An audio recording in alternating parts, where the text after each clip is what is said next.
He says all the right things. He calls you his person, he tells you he loves you, but something feels off. Not in a dramatic way, not in a way you can easily explain to your friends without sounding paranoid.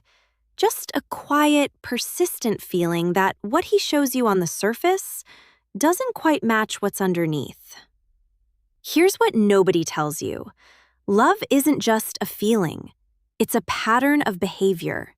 And some men have become remarkably good at performing the pattern without actually feeling any of it. The scary part? The signs are subtle. They're designed to be. And most women only recognize them in hindsight, after months, sometimes years, of giving everything to someone who is only ever giving you a performance. Today, we're going to change that. I'm going to walk you through 5 specific signs that he's pretending, backed by psychology, not guesswork. And more importantly, I'm going to show you exactly what genuine love looks like, so you always have something real to compare it to. By the end of this video, you'll know exactly what to look for and exactly what you deserve. Welcome back to Lena, where we talk about the things most people think but never say out loud. If you're new here, make sure you subscribe. Let's get into it. Here's something I want you to sit with for a moment. Most women who end up in emotionally hollow relationships didn't ignore red flags. They genuinely couldn't see them because the man they were with was skilled enough to mimic the right behaviors without the emotional substance behind them. There's a psychological concept called mirroring, where someone reflects back your values, your love language, and your emotional needs not out of genuine connection, but as a strategy to gain closeness and trust. It's a pattern that shows up in certain attachment styles, particularly in avoidant or dismissive avoidant personalities, and it can be devastatingly convincing. Add to that what neuroscience tells us about early-stage attachment. When we feel connected to someone, our brains release a cocktail of oxytocin and dopamine that literally clouds our judgment. It's not weakness, it's biology. Your brain is wired to protect the bond once it feels attached, which is exactly why the signs I'm about to share are so easy to miss in the moment. But once you know them, you cannot unknow them. So let's break this down, starting with number 1. He tells you he loves you. He says you're his priority. He talks about the future with you in it. But when it comes to actually showing up when you need him to be present, to make time, to follow through, there's always an excuse.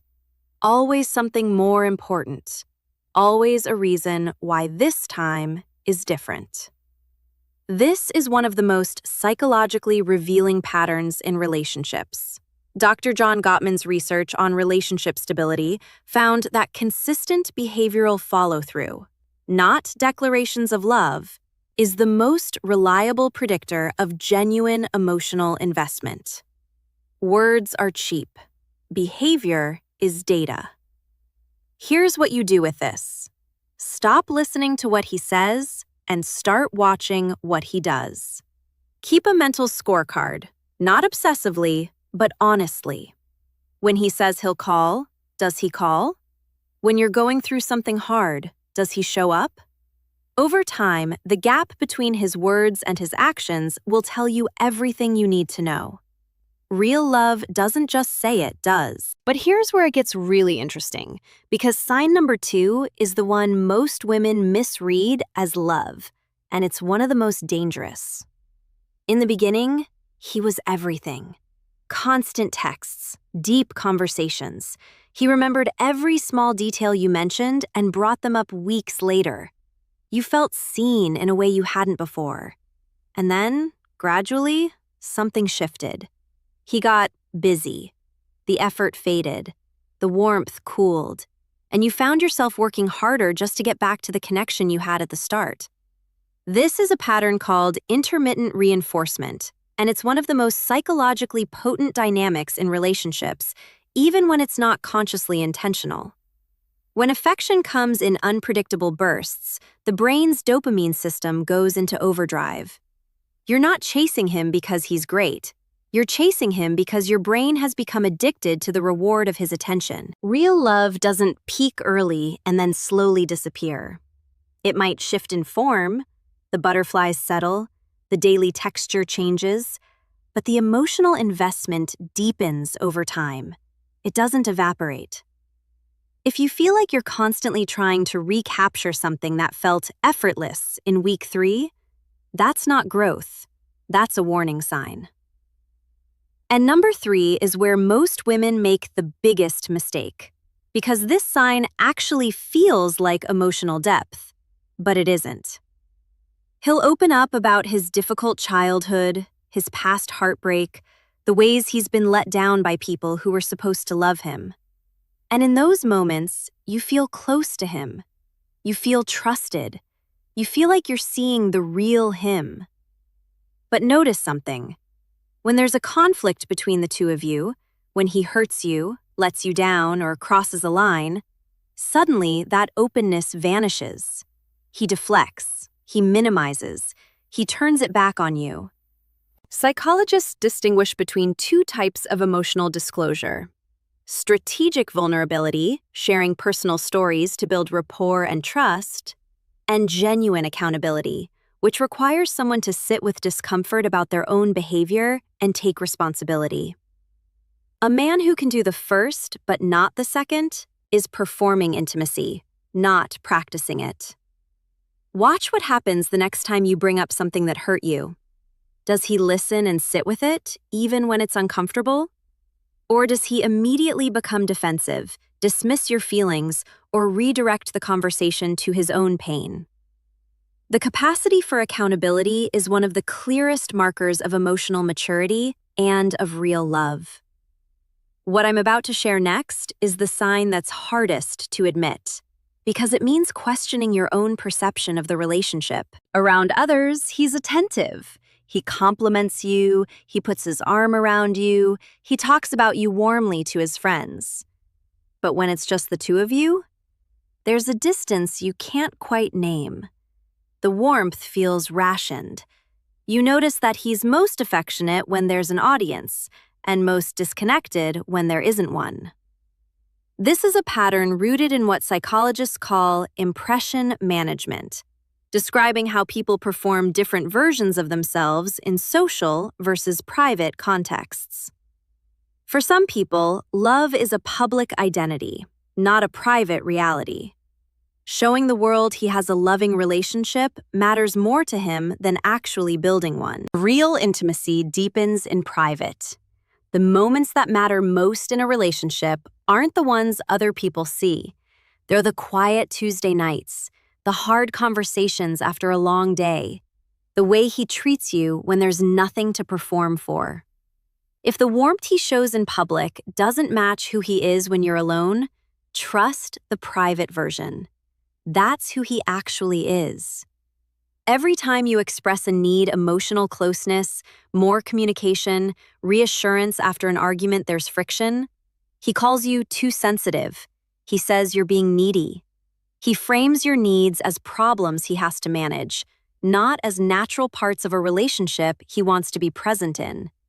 But when you stop asking, when you go quiet and pull back, suddenly he's attentive again, interested again, and you realize, quietly, that the version of you he's most comfortable with is the version that asks for the least. Attachment theory, particularly the research of Hazan and Shaver, identifies this as a hallmark of avoidant attachment dynamics.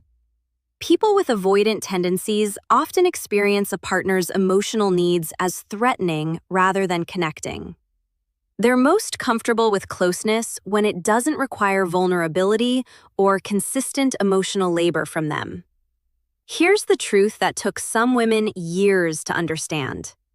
A man who is genuinely in love with you does not shrink when you express a need. He might not always know how to meet it perfectly, but he takes it seriously.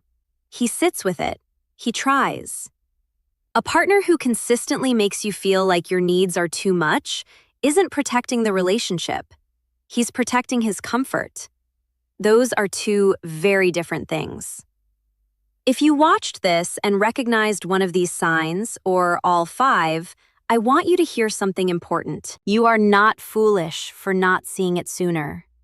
You are not weak for having stayed. You are not broken because someone you loved wasn't capable of loving you back the way you needed. The fact that you stayed, that you tried, that you kept believing in the potential of something real, that's not a character flaw. That's a testament to how deeply you're capable of loving. The 5 signs we talked about today: the gap between words and actions, the fading intensity, the selective vulnerability, the public performance, the discomfort with your needs, they all point to the same underlying truth. Pretend love is love on his terms only. It gives you just enough to stay, without ever giving you what you actually need. And what you need, what you deserve, is someone for whom your presence is not a performance, and your needs are not a burden. Someone who shows up in private the same way they show up in public. Someone whose love deepens when things get hard, not when they get easy. You already know what real love feels like in your gut. That's why something felt off. Trust that. You're not asking for too much.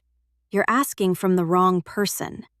That distinction changes everything. Tell me in the comments, which of these signs did you recognize in your own life? Number 1? Number 5? All of them? I read every comment and I genuinely love to know. If this resonated with you, subscribe to Lena. I post every week and I'd love to have you here. This is exactly the kind of conversation I want to keep having with you. And if you want to go even deeper, watch this next video. It connects directly to what we talked about today. We're going into what makes a man choose a woman for keeps, and why emotional availability is everything. Take care of yourself. I'll see you in the next one.